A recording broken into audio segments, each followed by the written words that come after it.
امت نے بہت ستایا، پانی بہت دنوں سے بند کر دیا ہے، یا رسول اللہ آپ کی مسجد میں نماز پڑھنے نہیں دے رہے ہیں، مجھے گھر سے باہر نکلنے نہیں دے رہے ہیں۔ کہا عثمان گھبراؤ نہیں، روزے کی نیت کر لو، افطار میرے ساتھ رکھا۔ حضرت عثمان نے لوگوں سے کہا لوگوں اس کنویں سے مجھے پانی پینے نہیں دے رہے ہو جس کو میں نے اپنے پیسے سے خرید کر کے مسلمانوں کو دیا۔ مسلمانوں اس مسجد میں تم مجھے نماز پڑھنے نہیں دیتے جس کی زمین میں نے خرید کر کے مسجد کو اللہ کے رسول کے حکم پر دے دیا، اس مسجد میں تم مجھے نماز پڑھنے نہیں دے رہے ہو اور تم مجھے قتل کرنا چاہتے ہو۔ یاد رکھو اگر داماد رسول عثمان کو تم نے قتل کر دیا تو ایک جگہ اکٹھی کبھی نماز نہیں پڑھ سکو گے، جنگ کے میدان میں کبھی اکٹھے نہیں ہو سکو گے، زندگی بھر کے لیے تمہارا اتحاد ختم ہو جائے گا۔ کسی نے کہا کہ حضور آپ مدینہ چھوڑ دیجئے، مکہ چلے جائیں۔ کہا یہ ہو نہیں سکتا، اگر میں مکہ پہنچوں گا تو یہ مکے کی توہین کریں گے، یہ مجھے گوارا نہیں۔ کہا حضور آپ مقابلہ کیجئے، آپ تو خلیفہ ہیں، آپ حکم کیجئے، تلوار چلا دیجئے۔ کہا کہ نبی کی امت سے مجھے محبت ہے، میں نبی کی امت کا خون اپنے لیے بہانا نہیں چاہتا۔ کہا کہ حضور آپ مدینہ چھوڑ کر کے ملک شام چلے جائیے۔ کہا کہ میں جان تو دے سکتا ہوں، نبی کے شہر کو چھوڑ نہیں سکتا۔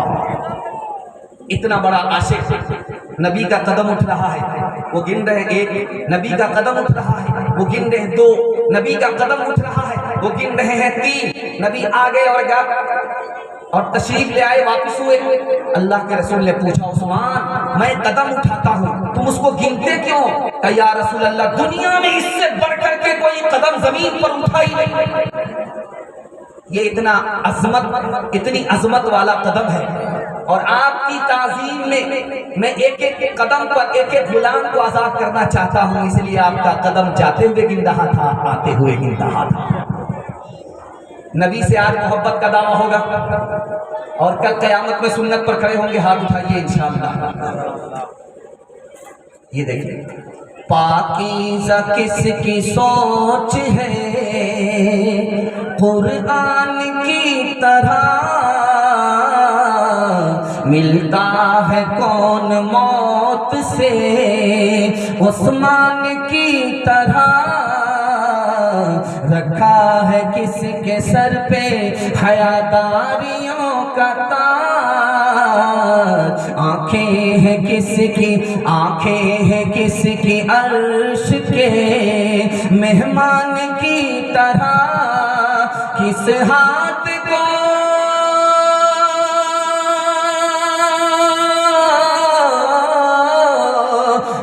ہاتھ کو نبی نے کہا ہے غنی کہا، بیعت ہے کس کی بیعت عثمان کی طرح،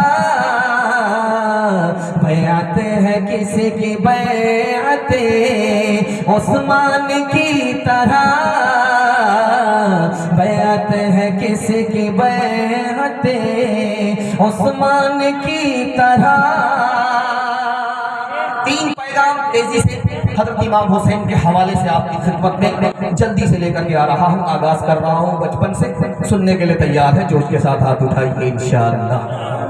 دھیان سے سنیے گا، حضرت حسین نے پوری زندگی پیدل حج کیا ہے، اونٹ پر سوار ہو کر کے کبھی حج نہیں کیا۔ سفر ہو رہا 40 حج لکھا ہے، پوری زندگی میں 40 حج کیا ہے، لیکن پیدل حج کیا۔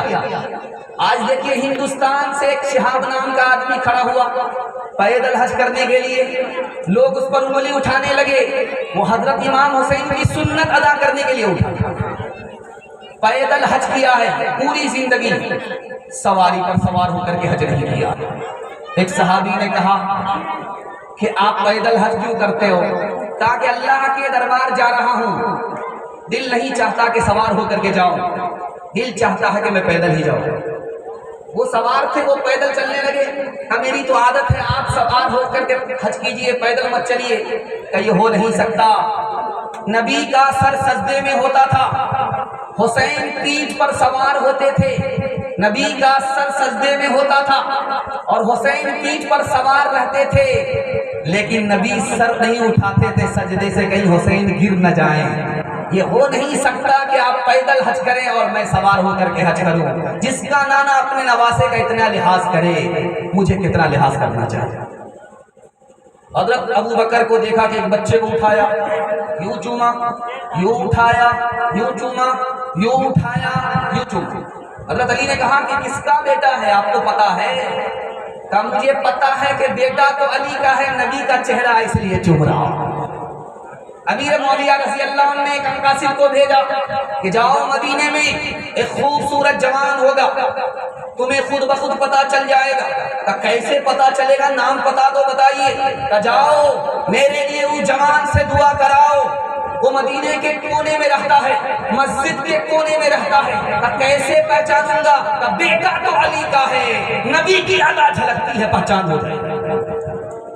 تیسرا نمونہ آپ کی خدمت میں لے کر کے آ رہا ہوں۔ حضرت عمر نے اپنے بیٹے کو 2000 روپے دیا وظیفہ، اور حضرت حسین کو 5000 روپے وظیفہ دیا۔ حضرت عمر کے بیٹے نے کہا میں جوان ہوں، تلوار اٹھاتا ہوں، جنگ کے میدان میں جاتا ہوں، مجھے 2000۔ اور حسین بچہ ہے، بچپن میں، ان کے لیے آپ نے 5000 کا انتظام کر دیا۔ کہا بیٹا حسین شہزادہ ہے، تم غلام زادہ ہو، نبوت کے شہزادے سے بیٹا مقابلہ مت کرنا۔ جیسی ان کی نانی ویسی تمہاری نانی نہیں، جیسی ان کی ماں ویسی تمہاری ماں نہیں، جیسی ان کی خالہ تمہاری خالہ نہیں۔ بیٹا تم غلام زادہ ہو، وہ نبوت کا شہزادہ ہے، حسین سے مقابلہ مت کرنا۔ ہاتھ اٹھا کر کے وعدہ کیجئے، ایک دن یاد کریں گے، زندگی بھر کے بھول جائیں گے۔ ہاتھ اٹھائیے انشاءاللہ۔ خیر ابھی تک آپ مکمل بیدار نہیں ہیں۔ جو دہکتی آگ کے شعلوں پہ سویا حسین، جو جوان بیٹے کی میت پہ نہ رویا حسین، جس نے اپنے خون سے کربل کو دھویا حسین، جس نے اپنے خون سے کربل کو دھویا حسین، جس نے اپنے خون سے کربل کو دھویا حسین، جس نے اپنے خون سے کربل کو دھویا حسین، جس نے اپنے خون سے کربل کو دھویا حسین، جس نے سب کچھ کھو کے بھی کچھ نہ کھویا حسین، جس نے سب کچھ کھو کے بھی کچھ نہ کھویا حسین۔ دوسرا پیغام آپ کی خدمت میں لے کر کے آ رہا ہوں کہ کربلا کو امام حسین نے 3 تحفے دیے ہیں، سننے کے لیے تیار ہے؟ ہاتھ اٹھائیے انشاءاللہ۔ راحت میں شکر کریں گے اللہ کا، ہاتھ اٹھائیے انشاءاللہ۔ مصیبت میں صبر کریں گے، ہاتھ اٹھائیے انشاءاللہ۔ صبر نہیں ہوگا خودکشی کریں گے، ہاتھ اٹھائیے انشاءاللہ۔ ماشاءاللہ بیدار ہیں؟ بیداری کے ماحول میں سن رہے، اللہ جزائے خیر دے، دھیان سے سنیے گا۔ مولانا ابوالکلام آزاد رحمت اللہ علیہ لکھتے ہیں امام حسین کے اوپر جو تیر کی بارش ہوئی ہے، جانتے ہیں وہ کتنی ہے؟ 32 تیر ایک انسان کو لگے، 32 تیر۔ مولانا ابوالکلام آزاد فرماتے ہیں کہ 32 تیر سے بدن کو چھلنی کر دیا گیا، اور تلوار کی جو بارش ہوئی ہے ایک حسین کے اوپر، کتنی تلوار ہے؟ 43 تلوار، پھر بھی زندہ۔